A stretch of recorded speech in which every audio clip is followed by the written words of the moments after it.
여러분 안녕하세요. 혹시 이런 생각해 보신 적 있으세요? 내가 지금 발딛고 있는 이 세상, 이 현실이 사실은 내 마음이 그려낸 일종의 지도 같은 거라면 어떨까요? 좀 황당하게 들리나요? 오늘은 고대 불교 철학이 제시하는 아주 흥미로운 현실 지도를 한번 같이 펼쳐보려고 합니다. 자, 본격적으로 들어가기 전에 제가 아주 근본적인 질문 하나만 던져볼게요. 지금 여러분이 보고, 듣고, 느끼는 이 세상 있잖아요. 이게 정말로 있는 그대로의 모습이라고 확신할 수 있을까요? 고대 불교 철학 중에 유식학이라는 게 있어요. 이게 진짜 재밌는 사상인데 이름 그대로 풀이하면 오직 식, 그러니까 마음만이 존재한다 이렇게 보는 관점이에요. 무슨 말이냐면요. 우리가 경험하는 이 현실이 사실은 우리 마음이라는 스크린에 비춰진 영상 같은 거다 이렇게 주장을 한 거죠. 정말 대단한 아이디어 아닌가요? 바로 이게 오늘 우리가 함께 파헤쳐볼 핵심 주제입니다. 자, 그럼 이런 질문이 생기죠. 마음이 만들어낸 현실이라면 이걸 어떻게 제대로 봐야 할까요? 유식학에서는 아주 멋진 방법을 제시합니다. 마치 지도를 보듯이 이 현실을 세 가지 다른 층위로 나눠서 보자는 거예요. 이걸 삼성, 즉 세 가지 본질이라고 부릅니다. 그 첫 번째 본질이 바로 변계 소집성이에요. 말이 좀 어렵죠? 쉽게 말해서 우리가 언어나 개념으로 만들어내는 환상의 세계를 뜻합니다. 이건 책상이다, 저건 나무다, 이렇게 이름 붙이는 세상이요. 비유가 아주 기가 막히는데 어두컴컴한 데서 밧줄을 보고 으악, 뱀이다 하고 소스라치게 놀라는 거랑 똑같다는 거예요. 우리가 매일매일 경험하는 모든 게 딱딱 분리되어 있고 고정된 실체라고 믿는 바로 그 세상. 그게 바로 이 변계 소집성입니다. 그렇다면 우리가 뱀이라고 착각한 그 이면에는 진짜 뭐가 있을까요? 그게 바로 두 번째 본질, 의타기성입니다. 이건 뭐냐면 모든 것이 서로에게 의존해서 끊임없이 변화하고 흘러가는 현실의 진짜 모습이에요. 우리가 뱀이라는 이름표를 딱 붙이기 전 그 날 것 그대로의 데이터 있잖아요. 바로 밧줄 그 자체인 거죠. 모든 건 거대한 그물망처럼 원인과 결과로 다 얽혀 있다는 그런 뜻입니다. 자, 그리고 마지막 세 번째 본질, 이게 바로 원성실성입니다. 이게 바로 최종 목적지라고 할 수 있는데 환상에서 완전히 깨어난 궁극적인 실제, 그러니까 깨달음의 경지인 거죠. 아, 이거 뱀 아니었네. 그냥 밧줄이잖아. 하고 진실을 딱 마주하는 그 순간 말이에요. 이걸 다른 말로 공성, 비어있다고도 하는데 왜 그럴까요? 간단해요. 우리가 뱀이라고 굳게 믿었던 그 실체가 사실은 처음부터 없었던 텅 비어있었기 때문이죠. 자, 그럼 한번 정리해볼까요? 정말 간단해요. 우리가 뱀이라고 착각하는 그 환상이 첫 번째 본질, 그 환상의 진짜 실체인 밧줄이 두 번째 본질, 그리고 이건 그냥 밧줄이네 하고 깨닫는 그 순간이 바로 마지막 세 번째 본질입니다. 결국 이 세 가지는 뭐 따로따로 존재하는 게 아니고요. 똑같은 현실을 우리가 어떤 안경을 쓰고 보느냐 그 차이일 뿐이라는 거죠. 네, 이제 현실을 보는 지도는 손에 쥐었습니다. 그럼 이 지도를 가지고 어떻게 목적지까지 갈 수 있을까요? 유식학은 단순히 이론에만 머무르지 않아요. 통찰에 이르기까지의 아주 장대한 여정, 그 구체적인 수행의 길까지 제시합니다. 이 깨달음으로 가는 여정, 이게 총 5단계로 아주 체계적으로 나뉘어 있어요.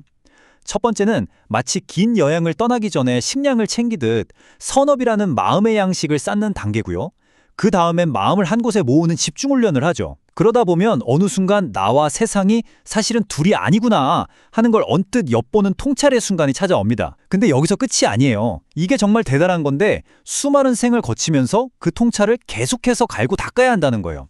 그렇게 해야만 비로소 완전한 깨달음이라는 최종 목적지에 도달할 수 있다는 거죠. 정말 어마어마한 스케일의 여정입니다.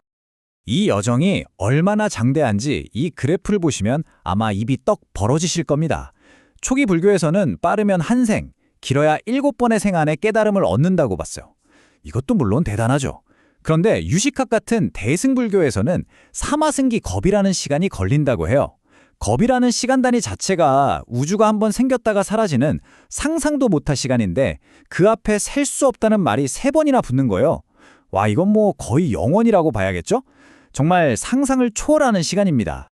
이쯤 되면 다들 이런 생각이 드실 거예요. 아니, 이렇게 비현실적인 시간 설정은 그냥 초기 불교를 좀 더 멋있게 보이려고 신화처럼 부풀린 거 아닌가? 하고요. 네, 어느 정도 맞는 말일 수 있습니다. 하지만 이 말 정말 중요합니다. 강력한 신화는 우리를 변화시키는 힘이 더 강력하다.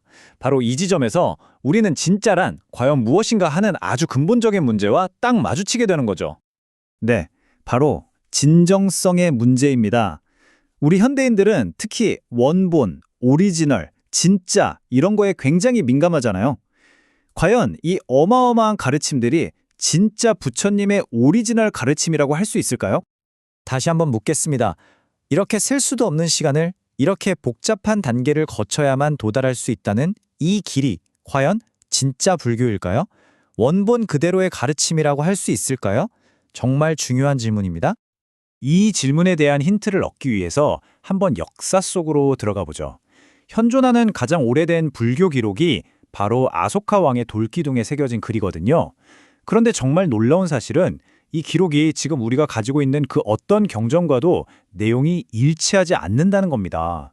이게 뭘 의미할까요? 어쩌면 우리가 그토록 찾아 헤매는 순수한 원본, 100% 오리지널 불교라는 건 애초에 없었을 수도 있다는 아주 강력한 증거가 되는 거죠. 아니, 그럼 원본이 없다면 이 모든 가르침은 다 의미가 없는 걸까요? 여기서 정말 기가 막힌 비유가 하나 등장합니다. 바로 불교는 양파와 같다는 말입니다. 이 양파 비유 정말 곱씹어볼 만한데요. 여러분, 우리가 양파 살 때 그 안에 혹시 딱딱한 씨앗이나 알맹이가 숨어 있을까? 그걸 찾으려고 사나요? 아니잖아요. 우리는 겹겹이 쌓인 그 층, 그 껍질 자체를 먹으려고 사는 거죠. 바로 그 껍질이 양파의 실체인 겁니다. 불교 가르침도 똑같다는 거예요. 그 가치의 핵심은 이게 역사적으로 얼마나 순수한 원본이냐가 아니라 바로 지금 이 순간에 나를 변화시키는 그 힘에 있다는 겁니다. 목표는 진짜 가르침을 박물관에서 찾아내는 게 아니라 그 가르침을 통해 내가 더 나은 사람이 되는 것, 바로 그거죠. 자, 그럼 이제 이 모든 철학적 지도, 그리고 이 장대한 여정의 최종 목적지는 과연 무엇일까요? 이 모든 것들이 우리를 어디로 데려가려는 걸까요? 그 궁극적인 목표는 아까 말했던 세 번째 본질, 원성실성을 머리로 아는 게 아니라 온몸으로 직접 체험하는 겁니다. 그 상태가 되면요, 보는 주체인 나와 보여지는 대상인 세상 사이의 구분이 완전히 녹아내려 버린대요. 주관도 없고 객관도 없고 나와 세계가 그냥 하나가 되는 바로 그 순간. 그게 바로 최종 목적지입니다. 아니, 그럼 대체 그런 경지에는 어떻게 도달할 수 있을까요? 여기서 아주 파격적이고 어떻게 보면 좀 충격적인 조언이 나옵니다. 당신의 뇌를 파괴하십시오. 머리로 모든 걸 이해하려는 시도를 멈추십시오. 와, 정말 강렬한 말이죠? 물론 진짜로 뇌를 어떻게 하라는 뜻은 아니고요. 이 궁극적인 깨달음이라는 건 우리가 평소에 쓰는 이성이나 논리, 즉 머리로 분석해서 얻을 수 있는 게 아니라는 걸 아주 강하게 표현한 겁니다. 이건 이해하는 영역이 아니라 직접 체험하는 영역이라는 거죠. 오늘의 긴 여정을 마무리하면서 마지막 질문을 여러분께 한번 던져보고 싶습니다. 만약 어떤 지도가 당신의 삶을 근본적으로 더 나은 방향으로 변화시켜줄 수 있다면 그 지도가 수백 년 전에 그려진 진짜 원본인지 아닌지가 과연 그렇게까지 중요한 문제일까요? 이 질문에 대한 답은 아마 여러분 각자의 마음속에 있을 겁니다.